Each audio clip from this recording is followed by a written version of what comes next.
Chapter 17. In the 12th year of Ahaz king of Judah, Hoshea son of Elah became king of Israel and Samaria, and he reigned 9 years. He did evil in the eyes of the Lord, but not like the kings of Israel who preceded him. Shalmaneser king of Assyria came up to attack Hoshea, who had been Shalmaneser's vassal and had paid him tribute. But the king of Assyria discovered that Hoshea was a traitor, for he had sent envoys to So king of Egypt, and he no longer paid tribute to the king of Assyria, as he had done year by year. Therefore Shalmaneser seized him and put him in prison. The king of Assyria invaded the entire land, marched against Samaria and laid siege to it for 3 years. In the 9th year of Hoshea, the king of Assyria captured Samaria and deported the Israelites to Assyria. He settled them in Halah, in Gozan on the Habor River and in the towns of the Medes. All this took place because the Israelites had sinned against the Lord their God, who had brought them up out of Egypt from under the power of Pharaoh king of Egypt. They worshipped other gods, and followed the practices of the nations the Lord had driven out before them, as well as the practices that the kings of Israel had introduced. The Israelites secretly did things against the Lord their God that were not right. From watchtower to fortified city they built themselves high places in all their towns. They set up sacred stones and Asherah poles on every high hill and under every spreading tree. At every high place they burned incense, as the nations whom the Lord had driven out before them had done. They did wicked things that aroused the Lord's anger. They worshipped idols, though the Lord had said, "You shall not do this." The Lord warned Israel and Judah through all his prophets and seers, "Turn from your evil ways. Observe my commands and decrees, in accordance with the entire law that I commanded your ancestors to obey and that I delivered to you through my servants the prophets." But they would not listen and were as stiff-necked as their ancestors, who did not trust in the Lord their God. They rejected his decrees and the covenant he had made with their ancestors and the statutes he had warned them to keep. They followed worthless idols and themselves became worthless. They imitated the nations around them although the Lord had ordered them, "Do not do as they do." They forsook all the commands of the Lord their God and made for themselves 2 idols cast in the shape of calves, and an Asherah pole. They bowed down to all the starry hosts, and they worshipped Baal. They sacrificed their sons and daughters in the fire. They practiced divination and sought omens and sold themselves to do evil in the eyes of the Lord, arousing his anger. So the Lord was very angry with Israel and removed them from his presence. Only the tribe of Judah was left. And even Judah did not keep the commands of the Lord their God. They followed the practices Israel had introduced. Therefore the Lord rejected all the people of Israel, he afflicted them and gave them into the hands of plunderers, until he thrust them from his presence. When he tore Israel away from the house of David, they made Jeroboam son of Nebat their king. Jeroboam enticed Israel away from following the Lord and caused them to commit a great sin. The Israelites persisted in all the sins of Jeroboam and did not turn away from them, until the Lord removed them from his presence, as he had warned through all his servants the prophets. So the people of Israel were taken from their homeland into exile in Assyria, and they are still there. The king of Assyria brought people from Babylon, Cutha, Ava, Hamath and Sepharvaim and settled them in the towns of Samaria to replace the Israelites. They took over Samaria and lived in its towns. When they first lived there, they did not worship the Lord, so he sent lions among them and they killed some of the people.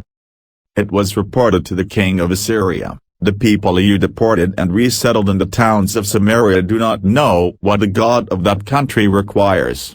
He has sent lions among them, which are killing them off, because the people do not know what he requires." Then the king of Assyria gave this order, "Have one of the priests you took captive from Samaria go back to live there and teach the people what the God of the land requires."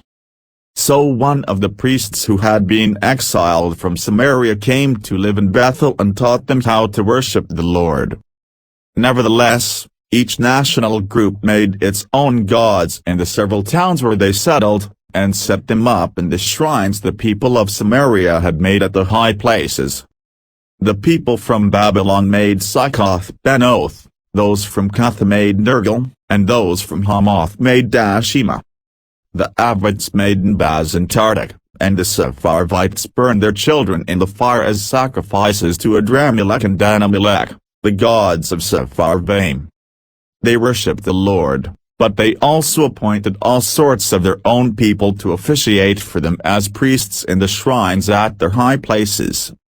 They worshipped the Lord, but they also served their own gods in accordance with the customs of the nations from which they had been brought. To this day they persist in their former practices. They neither worship the Lord nor adhere to the decrees and regulations, the laws and commands that the Lord gave the descendants of Jacob, whom he named Israel. When the Lord made the covenant with the Israelites, he commanded them, "Do not worship any other gods or bow down to them, serve them or sacrifice to them. But the Lord, who brought you up out of Egypt with mighty power and outstretched arm, is the one you must worship. To him you shall bow down and to him offer sacrifices." You must always be careful to keep the decrees and regulations, the laws and commands he wrote for you. Do not worship other gods. Do not forget the covenant I have made with you, and do not worship other gods. Rather, worship the Lord your God. It is he who will deliver you from the hand of all your enemies. They would not listen, however, but persisted in their former practices. Even while these people were worshipping the Lord, they were serving their idols. To this day their children and grandchildren continue to do as their ancestors did. Chapter 18. In the 3rd year of Hoshea son of Elah king of Israel, Hezekiah son of Ahaz king of Judah began to reign. He was 25 years old when he became king, and he reigned in Jerusalem 29 years. His mother's name was Abijah daughter of Zechariah. He did what was right in the eyes of the Lord, just as his father David had done. He removed the high places, smashed the sacred stones and cut down the Asherah poles. He broke into pieces the bronze snake Moses had made, for up to that time the Israelites had been burning incense to it. It was called Nehushtan. Hezekiah trusted in the Lord, the God of Israel. There was no one like him among all the kings of Judah, either before him or after him. He held fast to the Lord and did not stop following him. He kept the commands the Lord had given Moses. And the Lord was with him. He was successful in whatever he undertook. He rebelled against the king of Assyria and did not serve him. From watchtower to fortified city, he defeated the Philistines, as far as Gaza and its territory. In King Hezekiah's 4th year, which was the 7th year of Hoshea son of Elah king of Israel, Shalmaneser king of Assyria marched against Samaria and laid siege to it. At the end of 3 years the Assyrians took it. So Samaria was captured in Hezekiah's 6th year, which was the 9th year of Hoshea king of Israel.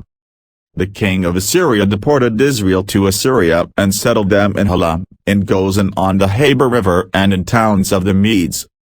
This happened because they had not obeyed the Lord their God, but had violated his covenant, all that Moses the servant of the Lord commanded. They neither listened to the commands nor carried them out. In the 14th year of King Hezekiah's reign, Sennacherib king of Assyria attacked all the fortified cities of Judah and captured them. So Hezekiah king of Judah sent this message to the king of Assyria at Lachish, "I have done wrong. Withdraw from me, and I will pay whatever you demand of me." The king of Assyria exacted from Hezekiah king of Judah 300 talents of silver and 30 talents of gold. So Hezekiah gave him all the silver that was found in the temple of the Lord and in the treasuries of the royal palace.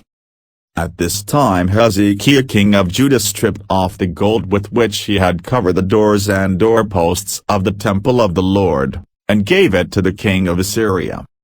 The king of Assyria sent his supreme commander, his chief officer and his field commander with the large army from Lachish to King Hezekiah at Jerusalem. They came up to Jerusalem and stopped at the aqueduct of the upper pool, on the road to the washerman's field. They called for the king, and Eliakim son of Hilkiah the palace administrator, Shebna the secretary, and Joe son of Asaph the recorder went out to them. The field commander said to them, "Tell Hezekiah, this is what the great king, the king of Assyria, says. On what are you basing this confidence of yours? You say you have the counsel and the might for war, but you speak only empty words. On whom are you depending, that you rebel against me? Look, I know you are depending on Egypt, that splintered reed of a staff, which pierces the hand of anyone who leans on it. Such is Pharaoh king of Egypt to all who depend on him. But if you say to me, we are depending on the Lord our God, isn't he the one whose high places and altars Hezekiah removed, saying to Judah and Jerusalem, you must worship before this altar in Jerusalem? Come now, make a bargain with my master, the king of Assyria. I will give you 2,000 horses, if you can put riders on them.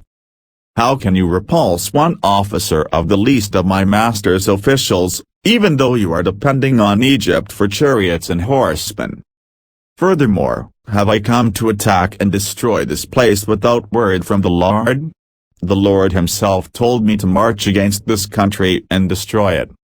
Then Eliakim son of Hilkiah, and Shebna and Joe said to the field commander, "Please speak to your servants in Aramaic, since we understand it. Don't speak to us in Hebrew in the hearing of the people on the wall." But the commander replied, "Was it only to your master and you that my master sent me to say these things, and not to the people sitting on the wall, who, like you, will have to eat their own excrement and drink their own urine?" Then the commander stood and called out in Hebrew, "Hear the word of the great king, the king of Assyria. This is what the king says, do not let Hezekiah deceive you. He cannot deliver you from my hand. Do not let Hezekiah persuade you to trust in the Lord when he says, the Lord will surely deliver us, this city will not be given into the hand of the king of Assyria. Do not listen to Hezekiah. This is what the king of Assyria says, make peace with me and come out to me.